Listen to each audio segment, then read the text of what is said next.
अंधेरी विधानसभा क्षेत्र से लोकप्रिय नेता जो कि कार्य सम्राट के नाम से जाने जाते हैं, जिनका नाम मुर्जी पटेल है और प्यार से उन्हें जनता काका कहकर पुकारती है। कार्य सम्राट के नाम से जानने वाले काका ने लगातार सुभाष नगर के वासियों के लिए बहुत ही उन्होंने काम किया है, चाहे वो गली की बात हो या गटर की बात हो या फिर पानी की समस्या हो। इसी सिलसिले में काका ने एक जनता दरबार का आयोजन किया गया, उनके नेतृत्व में किया गया, जहां पर तकरीबन हजारों की तादाद में आम जनता पहुंचकर अपनी समस्याओं को काका के सामने रखा। इस मौके पर मौजूद रहे नगर सेवक प्रकाश भाई मुसले और नगर सेविका संध्या जी और लोगों की समस्याओं को काका तक पहुंचाने वाले और उनका नेतृत्व करने वाले वरिष्ठ पत्रकार और समाज सेवक जय सिंह जी। तो देखिए उन्होंने क्या कहा, कुछ इस सभी विषयों पर क्या कैसे चर्चा की गई और उन्होंने बताया किस तरीके से जनता की समस्याओं पर ध्यान दिया जाएगा।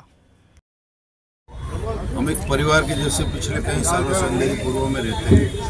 अभी जो महानगर पालिका का चुनाव हुआ उसमें हमारे सभी नगर सेवकों को हमारे परिवार ने चुन के दिया है, तो उनको आभार मानने का एक दिवस आज हमने यहाँ पे रखा था। उसमें जो अपने सोसाइटी की अपने क्षेत्र की समस्या थी वो सुना हमने और उसके ऊपर जल्द हम कार्रवाई करें। सर, ज़्यादातर समस्या देखा गया लोगों को पानी को लेकर है, पानी लगातार नहीं आता और आता भी है तो पानी की गति धीमी होती है और पानी इसके से पूरा मिलता नहीं है। बात करें सुभाष नगर की, तो आप एमएलए चुन के आ गए हैं और लोगों के बीच में आपका दबदबा भी काफ़ी अच्छा है काम को लेकर, लेकिन वो समस्या कहीं ना कहीं अभी तक बनी हुई है। देखो, बात करें हम सुभाष नगर की, तो आपको पता है कि सुभाष नगर में पहले तो नीचे से पानी लोग भर के जाते हैं। हम 5 करोड़ के फंड से जो टाकियाँ बिठा के ऊपर पानी चढ़ाया है, अभी नया एक प्रोजेक्ट हमने पास करवाया है, कुछ ही दिनों में उसका काम शुरू भी होगा। ऊपर वेरावरी टेकरी में हम टाकी बना के ऊपर से नीचे घर नल देने का शुरू काम हो गया है, सर्वे चालू है। कुछ ही महीनों में उसका काम की शुरुआत आपको दिखेगी। सुभाष नगर वासियों के लिए हर घर में नल, ये मेरा जो सपना है, हमने ये चुनाव में वचननामा में भी दिया है, बहुत जल्दी हम पूरा करेंगे। सर, ट्रैफिक की समस्या आजकल बहुत ज़्यादा है और अवैध पार्किंग को लेकर लोगों की बहुत नाराजगी है, तो उस पर किस तरह के कदम उठाए जा रहे हैं? देखो, ट्रैफिक की समस्या सिर्फ अंधेरी में नहीं, पूरी मुंबई में, लेकिन हम अंधेरी की जब बात करें तो हमारे यहाँ एक 22 जो डीपी रोड ब्लॉकेज है, जिसके ऊपर इंक्रोचमेंट है, तो वो बंद पड़े हुए हैं। वो डीपी रोड खोलने का काम हमने हाथ में लिया है। मरोल में कुछ रोड हमने खोले भी है, तो जो रोड ब्लॉकेज है डीपी, उसके ऊपर घर है, उसको अंधेरी में ही शिफ्टिंग देके रोड खुला करेंगे तो डाइवर्ट हो जाएगी ट्रैफिक। ये भी काम शुरू है और 1 साल के अंदर मुझे लगता है पूरा काम अंधेरी का। सर, लेकिन लोगों की शिकायत अवैध पार्किंग तो है ही, लेकिन ट्रैफिक पुलिस को जो काम करना चाहिए अवैध पार्किंग को हटा के और वहाँ पे रोड पे जिस यातायात संबंधी नियम को उनको वहाँ पे रखा जाता है, लेकिन ट्रैफिक पुलिस वहाँ से गायब नजर आती, खास करके वेस्टर्न एक्सप्रेस हाईवे की बात करें तो।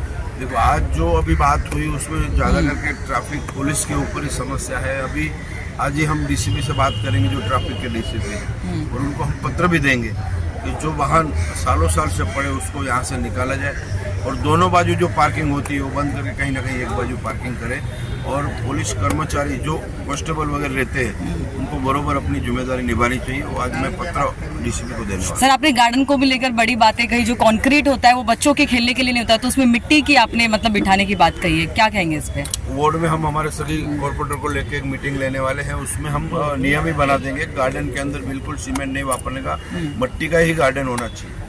जय सिंह जी, क्या कहना चाहेंगे? पहले तो आप आजकल जनता की समस्या कोई सुनता नहीं है, लेकिन आप एक ऐसे व्यक्ति हैं जो सारे जनताओं की समस्या को एक कलेक्ट करके आप एमएलए तक पहुंचाते हैं, मुर्जी काका तक पहुंचाते हैं, और इसी को लेकर आज आपने जनता दरबार का आयोजन किया है मुर्जी जी के नेतृत्व में। ये दरअसल हमारे अंधेरी में जहाँ की भी समस्या होती है, आपने सही कहा कि कोई उसको सुनता नहीं है, लेकिन पहली बार रमेश दुबे जी के बाद पहली बार अंधेरी विधानसभा में एक ऐसे विधायक का आगमन हुआ है जो जनता के बीच रहता है और जनता की सुनता है। एक बार बुलाने पे ये समस्याएं, सारी समस्याएं उन्होंने यहाँ आकर सुनी और हफ्ते भर में उसका निवारण करने का उन्होंने आश्वासन दिया है। अच्छा, किस किस मुद्दों पे यहाँ पे चर्चा की गई अभी? देखिए, ये गार्डन है, यहाँ पे गार्डन का ग्रुप है, यहाँ पे कोई राजनीतिक दल नहीं है। यहाँ पे आप देखेंगे एक संगम है लोगों का। ये कदम साहब है, ये बगू भाई हैं, ये हमारे मनसे के लीडर हैं, ये चौहान जी हैं, और ये हमारे भाऊ हैं, ये सारे लोग, हम जब गेट के बाहर जाते हैं तो राजनीतिक भले हों, लेकिन यहाँ पे समस्याओं को लेकर, जैसे गार्डन की समस्याएं हैं, बच्चों के खेलने की समस्याएं, झूले की, सीनियर सिटीजन के बैठने की समस्या, बाथरूम की, इन सारे समस्याओं को लेकर हम लोगों ने एक गार्डन ग्रुप है, कोई आगे पीछे नहीं, हम लोग पहल की कि आमदार और नगर सेवक को यहाँ लाकर उसको उस मुद्दे तक पहुँचाया जाए ताकि यहाँ पे लोगों का काम हो सके। अच्छा, यहाँ पे मेंटेनेंस की समस्या है क्या? इतनी जल्दी झूले टूट गए, निगरानी की कमी है और कांच गायब है जैसा कि आपने बताया, तो ये इस तरह की प्रॉब्लम क्यों हो रही नहीं, है? इसमें कुछ गलती हम जनता की भी है। अगर प्रशासन ने, महानगर पालिका ने, विधायक ने अपना फंड देके, नगर सेवक ने फंड देके झूला लगा के दिया है तो झूला बच्चे ही बैठे, बच्चे के साथ 4 माएँ एक साथ बैठ जाती उस पर, तो झूला घर ही जाएगा। अब बाथरूम जाएंगे, बाथरूम करने उसका कांच हिला के आते। तो ये सारी हम लोगों में भी कमी है। हम लोगों में कमी ये है कि हम लोग अपना नहीं समझते हैं। जैसे ट्रेन में लिखा गया ये आपकी संपत्ति है तो उसको पैर रख के बैठ जाएंगे कुर्सी पे। अरे हमारी संपत्ति तो आप डंडे से थोड़ी तोड़ोगे। तो हम लोगों को भी संज्ञान लेने की जरूरत है। मैडम, आप क्या कहना चाहेंगी? जयसिंह सर ने जिस तरीके से बताया, आप तो मतलब आपको दबंग महिला कहा जा सकता है, जिस तरीके से आप यहाँ पे ध्यान रखती है सुरक्षा का, क्या कहना चाहेंगे? अपना अनुभव बताइए। दबंग नहीं है, जो सेवा करने का है। कैसा मालूम है, ये गार्डन है, ये अपना घर है, जैसा वैसा घर अपना कैसा घर रखते हैं, घर में तो गंदगी नहीं करते, साफ करके रखते हैं, वैसा ही अपना गार्डन भी साफ होना चाहिए। ये मेरा काम है, मैं सबको साफ करती हूँ। बोले तो सब बैठना चाहिए, बैठना तो सब चाहिए, अच्छे से बैठना चाहिए। गार्डन अपना वो बड़ा गार्डन है, अभी छोटे बच्चे का खेलने का, उधर जाके बड़े बैठ जाएंगे, उधर आंटी लोग भी बैठ जाते हैं, उसको उनको 10 बार बोलेंगे तो आपको क्या करना है।